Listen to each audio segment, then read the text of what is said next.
Glória a Deus. Como é bom podermos louvar ao Senhor. Eu convido você a abrir a sua Bíblia no Evangelho segundo escreveu Mateus, no capítulo 11, a partir do versículo 20. Mateus, capítulo 11, nós vamos ler o versículo 20 e 21. Eu peço perdão ao nosso irmão José Carlos, que eu esqueci de dizer a ele que tinha um vídeo, não é? Na hora que ele foi dar os avisos. Mateus, capítulo 11, versículos 20 e 21. Depois você pode ler todo esse capítulo em casa, é muito bonito. Vale a pena você ler todo esse relato bíblico. Na versão que eu tenho, diz assim o texto de hoje. Então Jesus começou a denunciar as cidades em que havia sido realizada a maioria dos seus milagres, porque não se arrependeram. Ai de você, Corazim! Ai de você, Betsaida! Porque se os milagres que foram realizados entre vocês tivessem sido realizados em Tiro e Sidom, há muito tempo elas se teriam arrependido, vestindo roupas de saco e cobrindo-se de cinzas. Eu quero chamar a atenção do início do versículo 21. Ai de você, Corazim! Ai de você, Betsaida! Porque se os milagres que foram realizados entre vocês tivessem sido realizados em Tiro e Sidom. Pai querido, muito obrigado, Senhor, por sua bondade, graça e infinita misericórdia. A minha oração, Senhor, é que se acharmos mais uma vez graça diante do Senhor, que o seu Espírito ministre aos nossos corações, ministre aos nossos corações a sua palavra, nos fazendo compreender, ó Deus, o que está por trás das letras, aquilo que está no seu coração. Abra, Senhor, por sua bondade e graça, nosso entendimento, nossa compreensão, os nossos olhos espirituais, para que possamos ver as maravilhas da sua palavra, Senhor, as maravilhas da sua lei. Pois assim eu coloco a minha vida e peço por cada um que está aqui nessa noite e por aqueles que estão nos assistindo através da live, que o seu Espírito seja derramado sobre nós, pois assim oramos em nome de Jesus, amém, amém. Você pode sentar.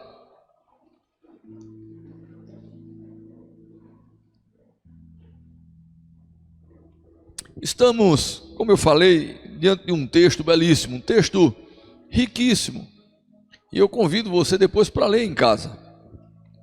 Um texto riquíssimo em ensinos, muitos ensinos encontramos nesse pequeno texto, nesse capítulo que nós acabamos de ler, o capítulo 11 de Mateus.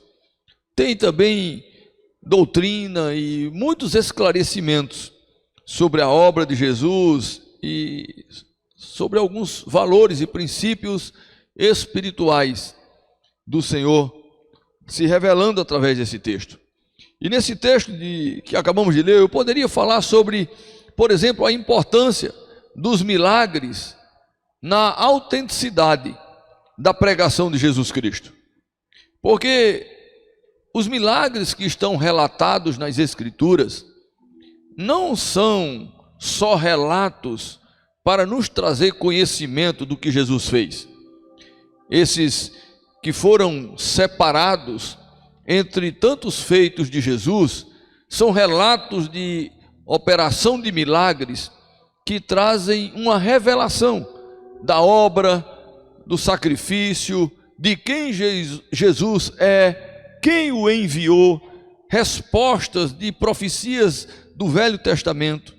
Então nós poderíamos falar da autenticidade da pessoa de Jesus e da sua pregação, ou falar sobre o cumprimento de muitas profecias que foram realizadas através da vida de Cristo e dos seus milagres, ou dos milagres executados por ele. Poderíamos também falar sobre o ministério de João, tanto João Evangelista como João Batista, porque esse texto, esse livro, ele é riquíssimo.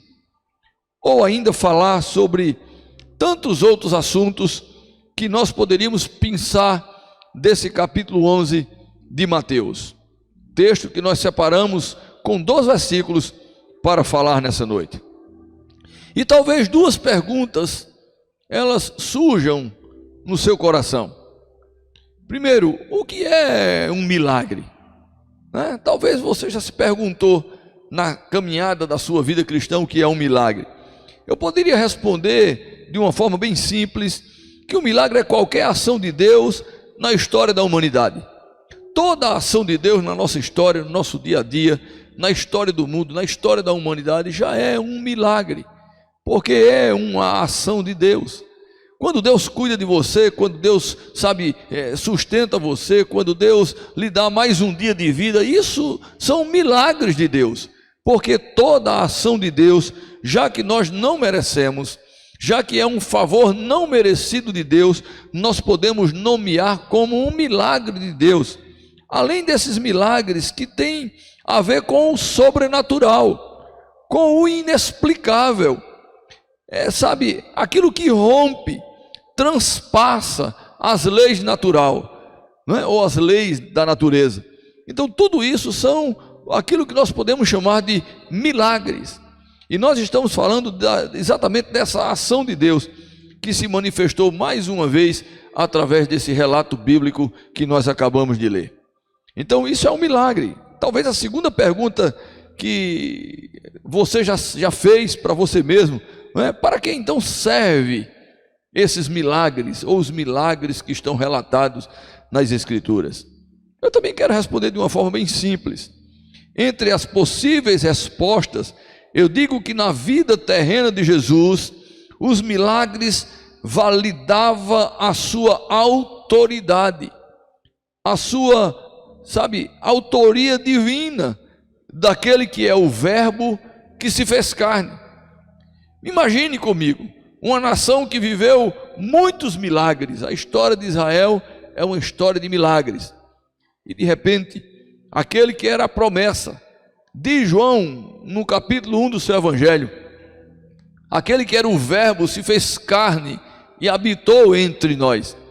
Imagine se ele não tivesse realizado nenhum milagre, realizando os milagres que ele realizou, cumprindo as profecias que ele, cumpriu, revelando quem ele era e é, e continuará sendo o Verbo de Deus. Ainda não conseguiu convencer a todos. Por isso que o próprio capítulo 1 de João diz que veio para o que eram os seus, mas os seus não o receberam. Mas ainda bem que isso foi aberto, mas todos quantos receberam, deu-lhes o poder de serem feitos, se tornarem, em outra tradução, filhos de Deus. Então,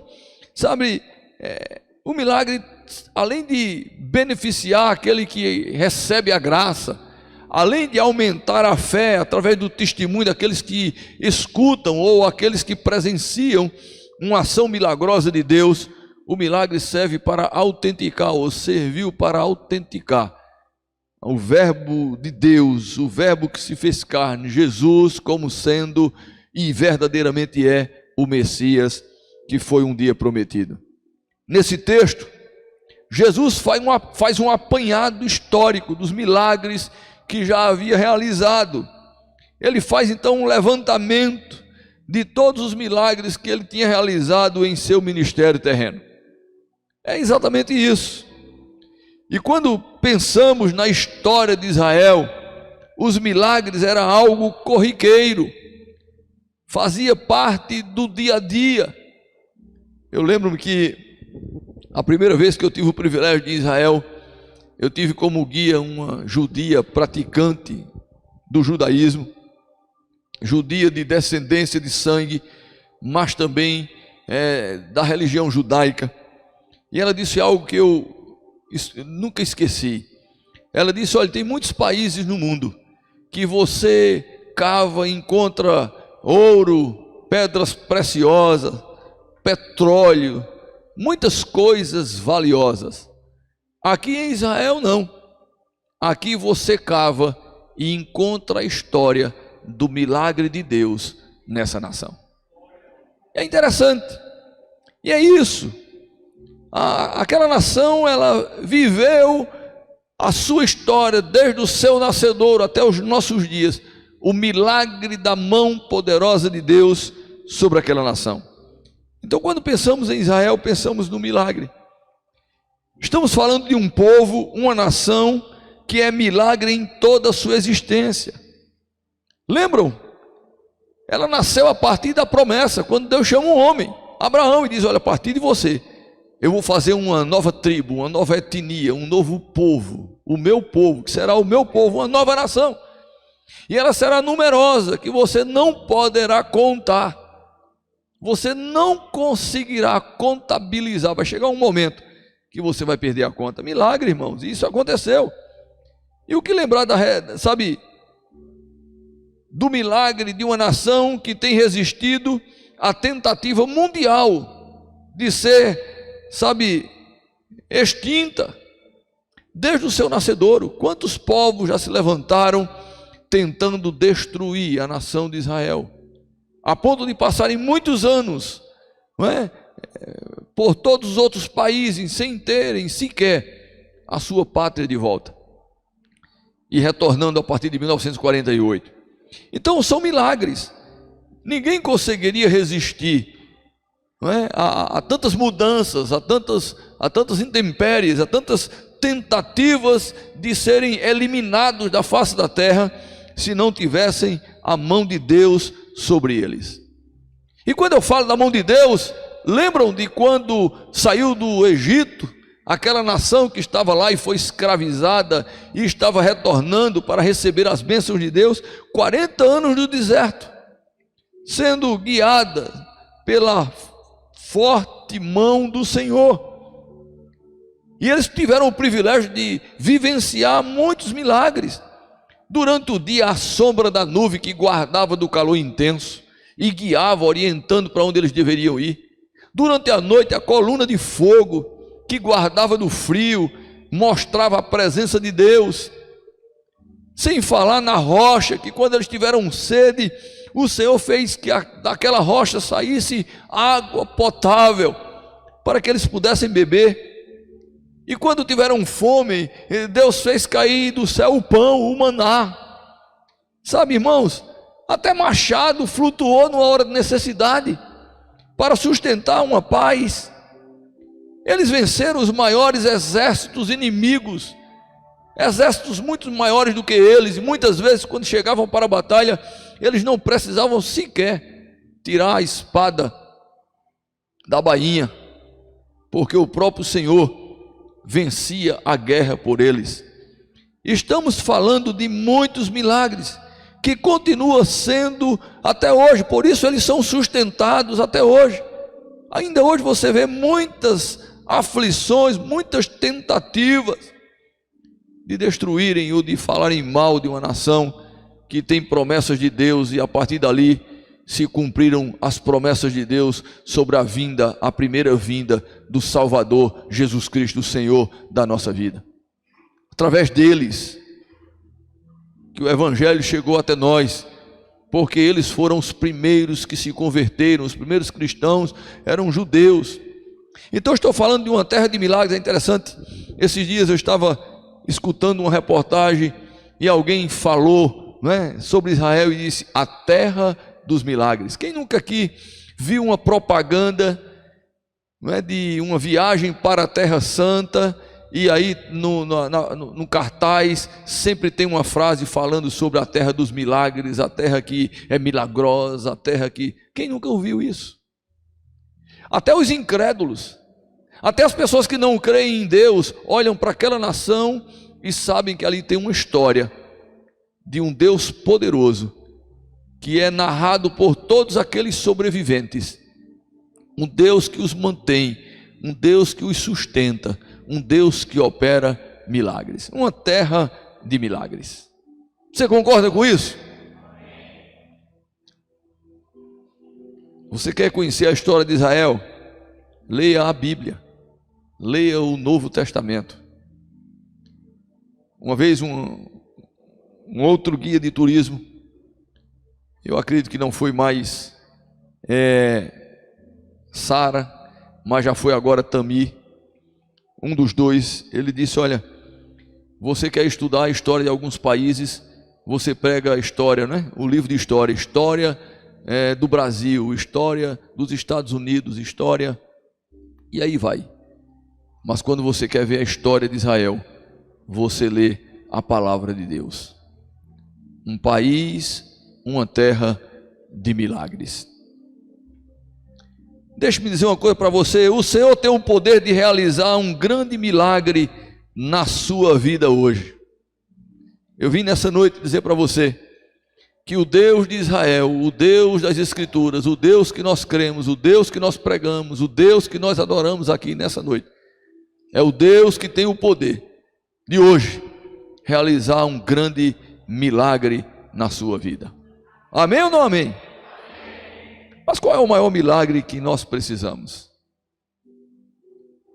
Eu quero, entre tantos milagres, chamar a sua atenção para 2 milagres. Por isso que o título do nosso sermão de hoje é Terra de Milagres Divino. E aí eu comecei falando de Israel, mas eu quero continuar no sermão de hoje falando para você que eu quero, trazer para você e chamar a sua atenção para 2 grandes milagres. Primeiro, o milagre na terra de Israel. Veja o que diz o versículo 20 que nós lemos nessa noite. Então Jesus começou a narrar, denunciar as cidades em que havia sido realizada a maioria dos seus. Diga: Jesus operou muitos milagres na terra de Israel.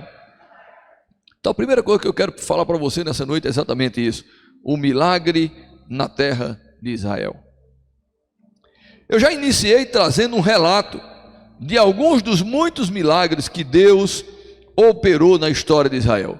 Comecei falando aqui hoje à noite.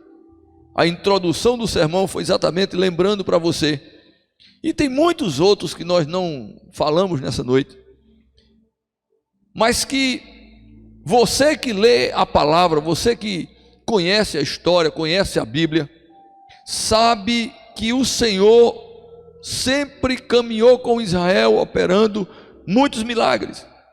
E Jesus, quando se fez o Deus verdadeiro, o Deus das Escrituras, quando se fez carne na pessoa bendita de Jesus Cristo, a quem Ele enviou, a quem Deus Pai enviou seu único Filho, o Verbo de Deus, o Cristo de Deus, Ele também realizou muitos milagres. E Ele diz aqui, nessa necessidade que Ele teve de chamar a atenção dos ouvintes, que Ele havia realizado muitos milagres. O texto fala de alguns dos muitos milagres que Jesus operou em seu ministério terreno. João termina o seu livro, o Evangelho de João, João o Evangelista. Ele termina o seu livro, o último versículo do Evangelho de João diz algo que me encanta. Ele diz: Jesus fez também muitas outras coisas. Se cada uma delas fosse escrita, penso que nem mesmo no mundo inteiro haveria espaço suficiente para os livros que seriam escritos. Está lá no Evangelho de João, capítulo 21, versículo 25. É bem verdade que isso é uma hipérbole, mas João faz uso dessa figura de linguagem para dizer da grandeza, e aí traz para nós uma revelação de que muitos outros milagres foram realizados por Jesus que não estão escritos nas narrativas dos evangelhos. Você crê nisso? Eu creio. Aí você diz: mas pastor, era para estar todos os milagres escritos lá para a gente tomar conhecimento.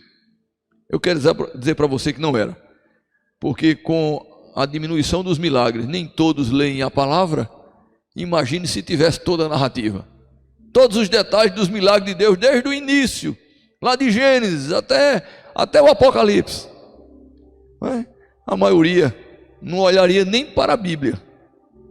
Mas eu espero que não seja assim com você, que você seja um leitor assíduo das Escrituras.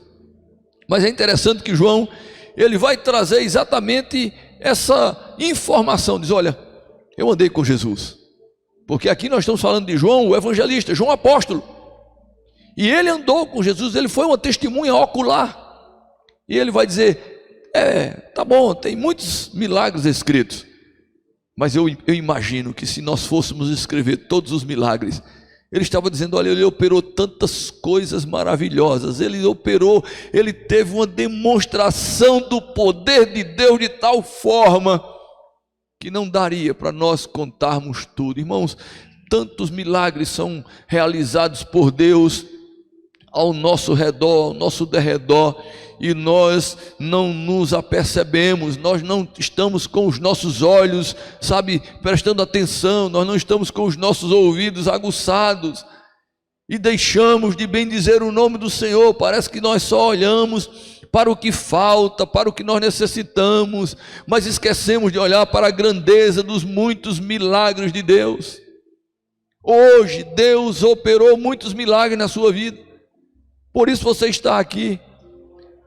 O milagre de você estar vivo, de você ter acordado, de você estar respirando, ter se alimentado, ter roupa para vestir, ter saúde para estar aqui, ter algum tipo de transporte seu ou de outro, ou vindo, em um transporte público ou alugado, mas você está aqui. Isso são milagres de Deus. Não está aqui, mas eu vou abrir um parênteses na pregação. Eu tive o privilégio essa semana em outra região do sertão, e no lugar onde eu estava, a gente foi não a trabalho missionário, mas eu fui de quarta até ontem como lazer, encerrando aí esse mês que dá para me dar uma saída durante a semana. E estava comigo também alguns irmãos da igreja. Em um momento eu vim andando com o nosso irmão diácono Fábio, e a gente muito alegre por ter o privilégio de desfrutar desse momento de lazer, de descanso, contemplar uma natureza, irmãos. Olhe, inclusive, mesmo como amador, nós tiramos algumas fotos que eu vou colocar como papel de parede do meu computador, porque não fica, a desejar de nenhuma daquelas paisagens que vem, nos sistemas que nós adquirimos quando compramos nossos computadores. O Brasil é muito bonito, o mundo é muito bonito, foi obra feita pelas mãos de Deus, e olha que a gente já destruiu um bocado. Imagina como era na época que ele criou tudo perfeito. E quando ele termina de criar, diz lá em Gênesis, olhando Deus tudo que fez, diz: está muito bom. Imagine como era. Mas aí eu disse: enquanto nós estamos aqui, Fábio, desfrutando desse lazer, desfrutando disso, numa vila de pescador, um lugar, sabe que a Bíblia fala de confins da terra? Pronto, nós estávamos lá durante essa semana. E eu disse: enquanto para nós é um privilégio, é um momento de descanso, qual é a expectativa de vida que essas pessoas que moram aqui, elas têm? Uma vida de sofrimento, uma vida de muita luta, de muita amargura, irmãos.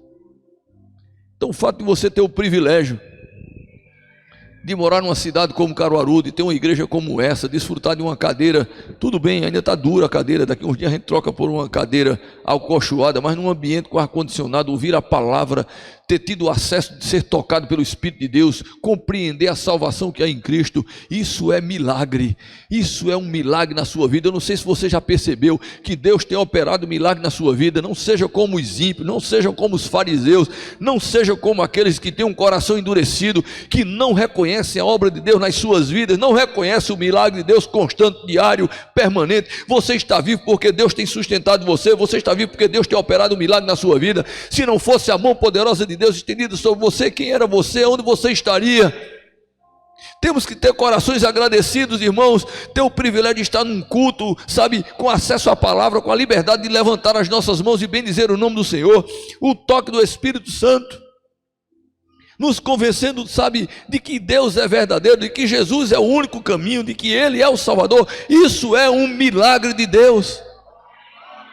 Então, são muitos milagres. Aquele povo, eles tinham exatamente isso. João vai dizer: olha, se eu fosse escrever todos os milagres, talvez os muitos livros, o mundo não caberia. Se você parar para narrar só os milagres que Deus já fez na sua vida, e cada um fosse narrar, é isso que João está dizendo, não haveria espaço para tantos livros, tantos diários pessoais de milagres de Deus. O Senhor Deus plantou na terra de Israel uma demonstração do seu poder para que o mundo pudesse ver que Ele é o Senhor. Quando você olha a narrativa da história de Israel, é como se Deus estivesse dizendo: olha, eu escolhi uma nação, e é mais ou menos isso. Eu escolhi um povo para que eu possa, através desse povo, manifestar o meu poder, a minha glória, a minha salvação, para que os demais povos pudessem olhar para Israel e desejar o Deus de Israel, que é o mesmo Deus das Escrituras, como sendo o seu único Deus, o seu único Senhor. Então, o primeiro milagre que eu quis destacar nessa noite para você é o milagre na terra de Israel. O segundo e último milagre é o milagre na terra do coração de quem crê. Esse é o segundo milagre que eu quero destacar nessa noite. Veja o que diz o versículo 21, parte do versículo 21. Porque se os milagres que foram realizados entre vocês tivessem sido realizados em Tiro e Sidom, há muito tempo eles se teriam arrependido. Aqui o Senhor está trazendo um lamento. Ele diz: eu tenho operado milagres no meio de vocês, mas vocês não têm observado. Eu tenho operado milagres no meio de vocês, mas vocês não têm crido. Ele estava falando para o seu povo, para a sua nação. A mesma nação que João, no Evangelho, no seu primeiro capítulo, ele diz aquilo que eu já falei nessa noite: veio para o que eram os seus, mas os seus não reconheceram, não receberam, não creram. E aqui, quando ele está falando com o povo, ainda no seu ministério terreno, ele diz: olha, os milagres que eu tenho feito no meio de vocês, se vocês tivessem crido, teria sido diferente, porque os milagres que eu fiz, e aí ele cita as cidades, Tiro e Sidom, foram suficientes para que vocês também cresçam. Sabe, irmãos, é mais ou menos isso que ele está dizendo. Então, o milagre na terra do coração de quem crê. Existe uma outra terra, não só a nação de Israel, mas existe uma outra terra que o Senhor deseja plantar um grande milagre. É o seu coração, é o seu coração, você que está na live. Essa é uma terra que o Senhor deseja plantar um grande milagre, no meu coração também. Jesus, na parábola do semeador, está lá em Lucas capítulo 8, ele vai dizer que a semente é a palavra de Deus, e que a terra eram os nossos corações. Então Deus deseja plantar milagres no coração do homem, no meu e no seu coração. Mas esses milagres, eles brotam, eles frutificam no coração daquele que crê. Podemos compreender que o Senhor deseja semear fé no coração do homem.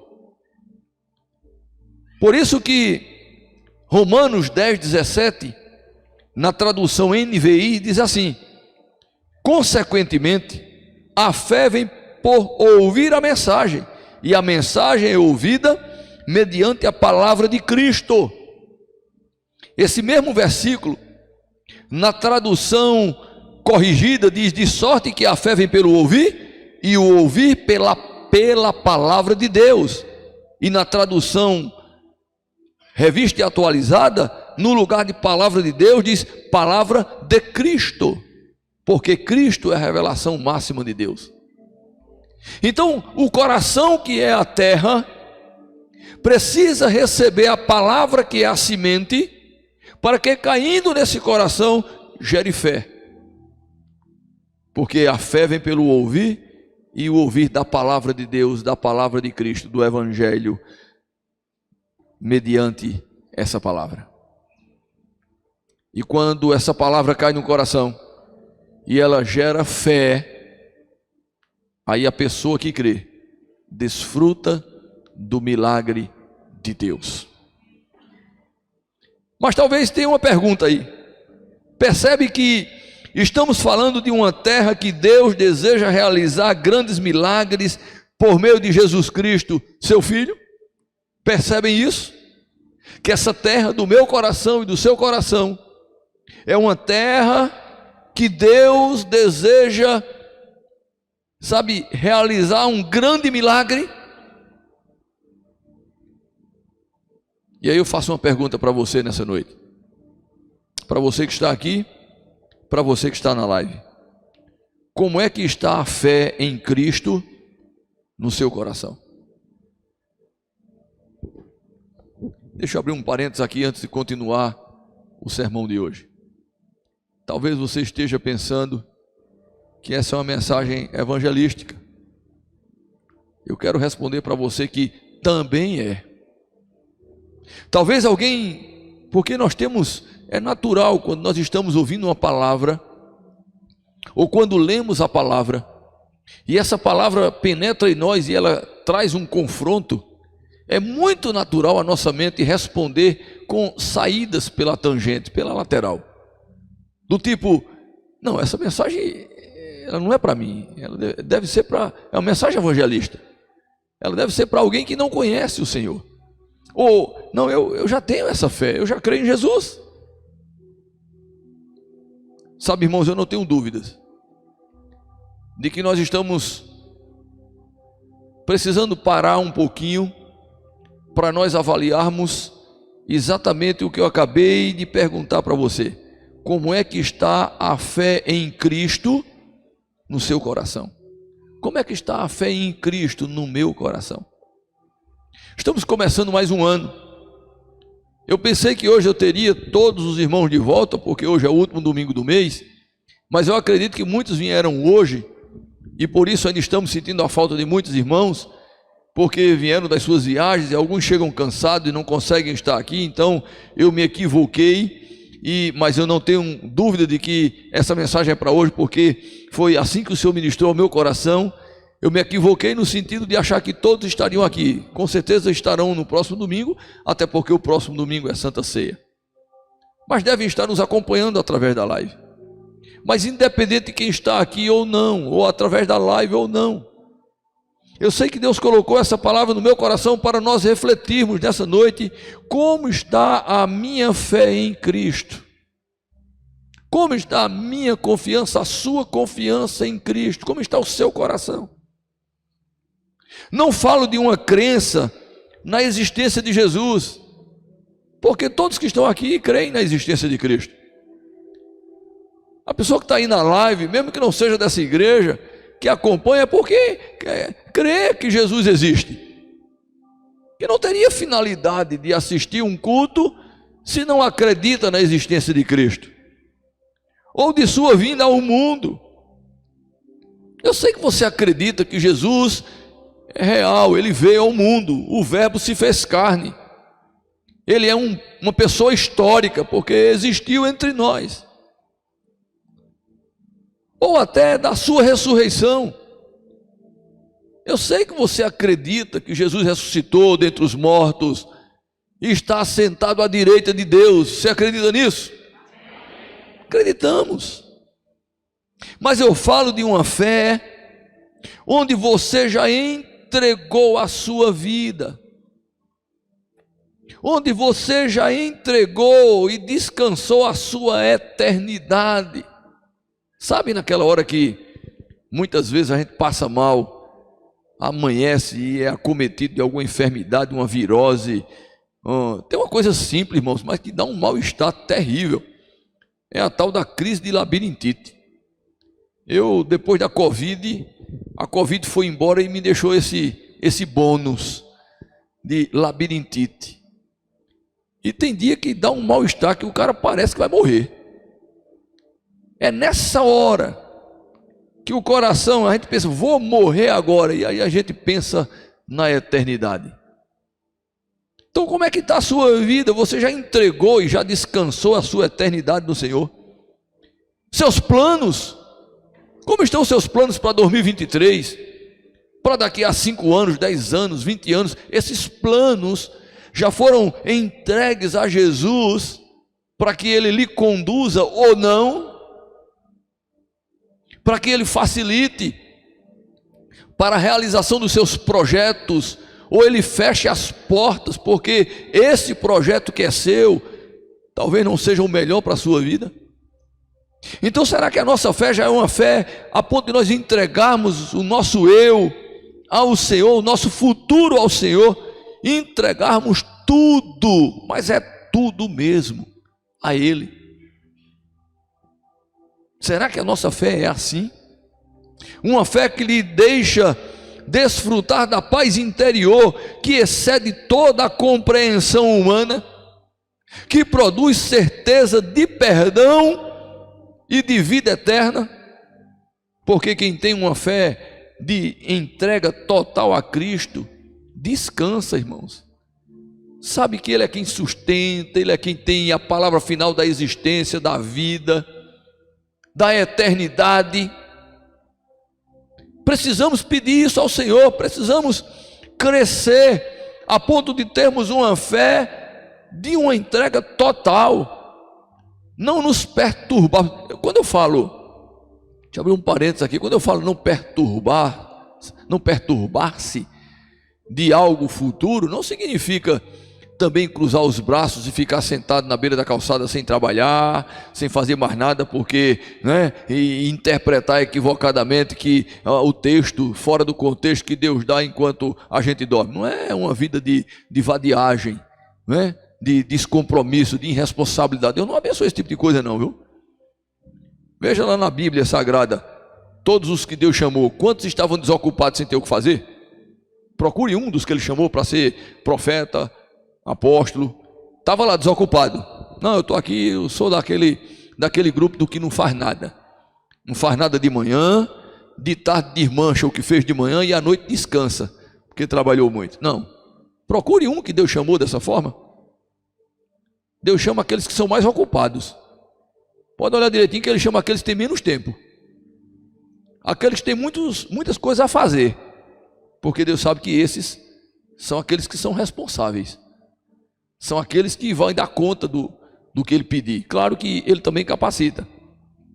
Então, não vamos inverter a pregação do pastor e dizer, pronto, a gente agora tem que ter uma fé que entrega tudo ao Senhor, inclusive o nosso tempo a gente não faz mais nada, vamos sentar no sofá, ficar jogando videogame, não é? Ou então assistindo televisão. Não, irmão, não é isso. Mas nós precisamos ter uma fé que nos entregamos ao Senhor e sabemos que Ele cuida de nós. Ele cuida, Ele tem cuidado. Eu cuido de vós, diz o Senhor. Não tenha medo, eu estou com você. Então, por mais saúde que você tenha, por mais inteligência que você tenha, por mais pujante que seja o seu comércio, sua empresa, seu negócio, saiba que quem abençoa para levar aquele cliente, aquele que lhe dá lucro, aquela venda daquele produto, a produção daquele, sabe, é Deus, irmãos. Ele é quem tem cuidado dos seus filhos, e nós precisamos ter essa fé e descansar.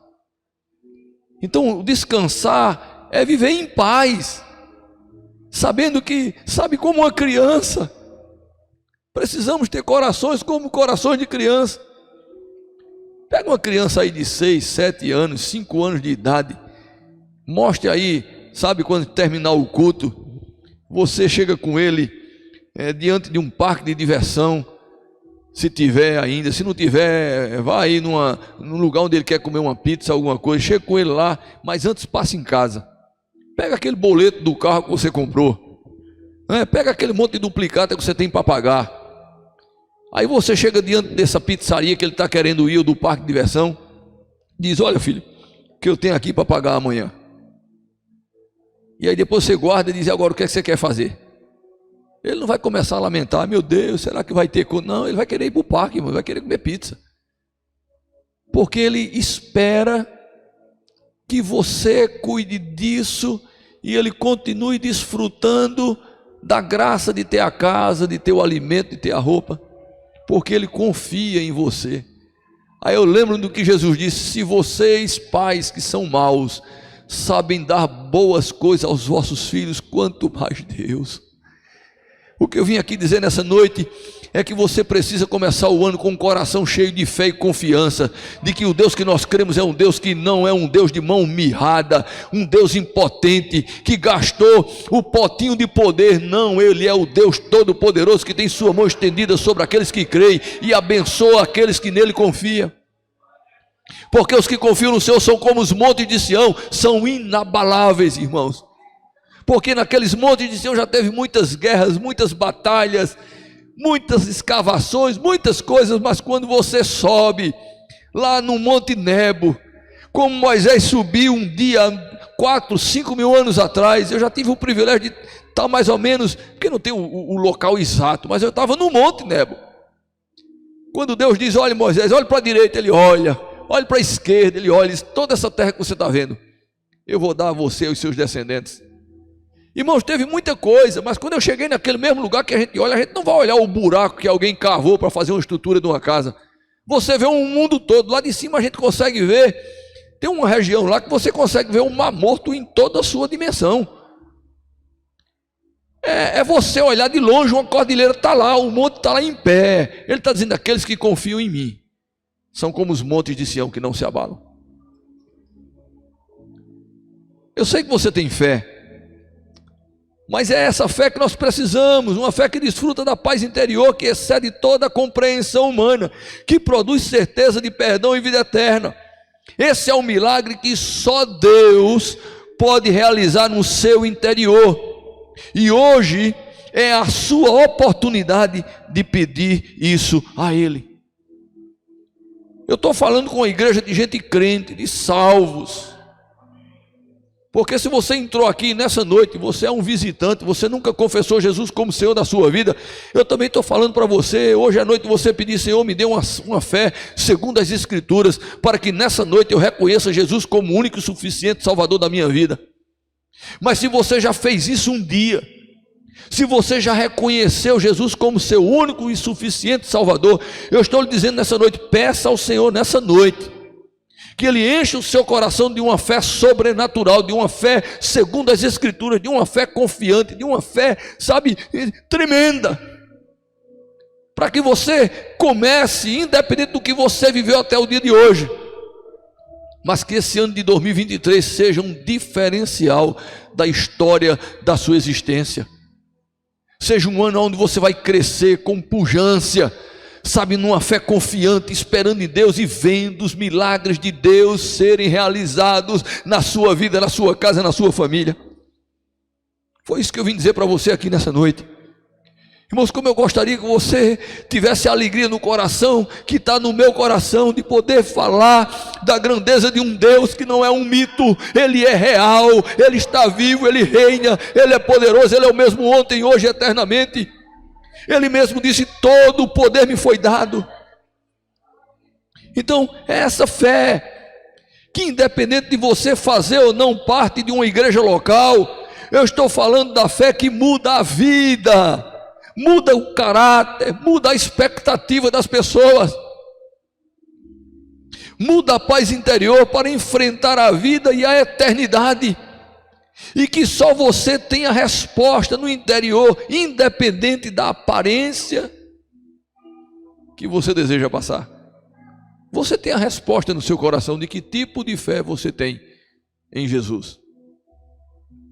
Tem muita gente que gosta de transparecer uma espiritualidade, não é? Que muda até a impostação de voz, fala, sabe, como se fosse um ritual de religião. Não, irmãos, fé em Jesus Cristo não é ritual de religião. Fé em Jesus Cristo é um coração quebrantado e arrependido, que se entrega confiantemente de que Ele é poderoso para fazer infinitamente mais do que nós pensamos e pedimos, a ponto de perdoar os nossos pecados, sem merecermos, escrever o nosso nome no livro da vida, chegar diante de Deus Pai e justificar a nossa culpa. Levou sobre si as nossas enfermidades, o castigo que me estava posto para a eternidade, Ele pagou na cruz do Calvário. É esse Jesus que eu estou falando. É a fé que simplesmente confia. É a fé que confia nele e se entrega a ele, independente do resultado. Noé construiu uma arca, mesmo sem ter visto nunca um dilúvio. Mas quando o Senhor diz: construa, Noé, que vai ter um dilúvio, ele não sabia nem o que era dilúvio, irmãos. Mas ele disse: eu confio nele. E construiu uma arca. É a fé que Abraão deixou todos para trás, todos os seus parentes para trás, porque o Senhor disse: olha, Abraão, sai do meio do seu povo, da sua parentela, porque de você eu farei uma grande nação. É essa fé. Abraão deixou tudo para trás para começar uma nova tribo, um novo povo, uma nova etnia, uma nova nação. Lembrando, nem filhos Abraão podia ter. É uma fé que estava, sabe, no coração de Daniel, que continuou a sua vida devocional com Deus, mesmo enfrentando a ameaça de morte. Irmãos, essa é a fé que nós precisamos ter. A vontade aqui é grande para perguntar, e ninguém vai levantar a mão, mas a vontade é grande de nessa noite perguntar quem está comigo na leitura diária. Mas eu não vou perguntar, porque vai ficar ruim para aqueles que não levantarem a mão. Daniel podia ter deixado a vida devocional para não colocar a sua vida em risco. Mas Daniel tinha uma fé em Deus, ele sabia em que ele cria. Disse: olha, não vale a pena viver nessa vida quebrando a minha comunhão com Deus. Mesmo que eu tenha que morrer, eu vou continuar no meu devocional. Tem gente que nem risco de vida passa, e nem devocional faz. Imagine se recebesse uma ameaça. Daniel continuou a sua vida devocional, independente do resultado. Sadraque, Mesaque e Abdenego deixaram de adorar um Deus visível, criado por Nabucodonosor, para adorar o Deus eterno. É verdade, não é visível, mas é real. É real. E eles deixaram de adorar alguém que estavam vendo, colocando as suas vidas em risco, a ponto de serem lançados na fornalha, crendo num Deus que nós só escutamos a sua voz quando ele fala através do seu Espírito. Ainda bem que ele fala, e fala aos nossos corações dizendo: eu sou o Deus verdadeiro. E você, como tem enfrentado as suas lutas? Como você tem enfrentado os seus medos? Como você tem enfrentado as suas necessidades? Como você tem enfrentado o seu dia a dia? O Senhor deseja cuidar de você. Irmãos, escuta o que eu estou lhe dizendo. Igreja Beth Shalom, receba nessa noite, em nome de Jesus. Quem tem ouvidos, escute. O Senhor deseja cuidar de você, deseja se revelar a você, deseja mostrar o seu poder a você. Mas para isso você precisa lançar-se em seus braços. Você precisa se deixar ser conduzido por Ele. Você precisa esperar unicamente nele. Igreja Beth Shalom, você precisa verdadeiramente, não é só de lábia, de falácia, mas de coração. Você precisa confiar plenamente nele. Você precisa adorar exclusivamente ele. Você precisa se render totalmente. Não é uma parte do seu coração, não é uma parte da sua vida, uma parte dos seus desejos. Você precisa se render totalmente a ele. E eu quero concluir afirmando que você sabe o que se passa no seu coração. Você sabe, irmãos.